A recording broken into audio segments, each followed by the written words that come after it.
राज्यातील व आपल्या भागातील नवनवीन बातम्या पाहण्यासाठी SM9 न्यूज मराठी या चॅनलला लाईक करा, सबस्क्राईब करा आणि शेअर करायला विसरू नका। कुणाच्याही विरोधासाठी वगैरे काही उभारलेली नाहीये।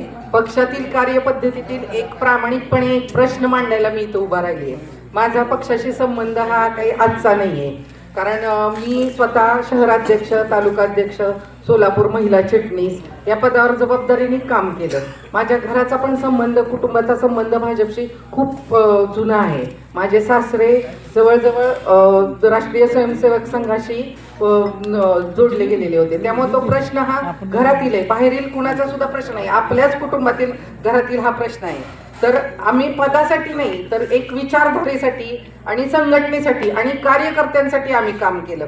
आज एक गोष्ट मनाला अस्वस्थ करते, ती म्हणजे जे कार्यकर्ते वर्षानुवर्ष पक्षासाठी काम करत आहेत आणि जे पडत्या काळामध्ये किंवा कठीण काळात भाजपच्या ज्यांनी काम केलं त्याच्यासाठीच त्यांच्याकडं अगदी दुर्लक्ष होतंय आणि त्याच वेळी अलीकडच इतर पक्षातून आलेल्या लोकांना सरळ सरळ तिकीट, पद आणि मोठ्या मोठ्या जबाबदाऱ्या देण्यात आलेल्या आहेत। हा माझा प्रश्न काही आरोपाचा वगैरे नाहीये, हा सरळ एक न्यायाचा आणि जवळजवळ विश्वासाचाच आहे।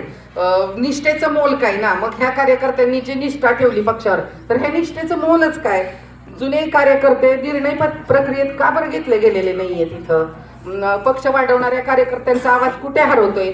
नवीन लोक येणं काही आम्ही चुकीचं म्हणत नाहीये, येऊ दे, लोकांना यायलाच पाहिजेत, पण जुन्या निष्ठावान कार्यकर्त्यांचा जर तुम्ही विश्वासच दुखावून कुठलाच पक्ष मजबूत होऊ शकत नाही। आज कार्यकर्त्यांमध्ये अस्वस्थता आहे, ते लोक विचारतात, आम्ही साथ दिली पण निर्णय आज आमच्याशिवाय का बरं घेतला गेलाय? सगळ्या गोष्टींचा हा आवाज आणि अपेक्षेचा आहे। मी काय म्हणते की कुठलाही पक्ष तुम्हाला जर उभा करायचा असेल, तर मजबूत हवा असेल, तर तुम्ही कार्यकर्त्यांचा, निष्ठावान कार्यकर्त्यांचा विश्वास हा घेतलाच पाहिजे विश्वासात।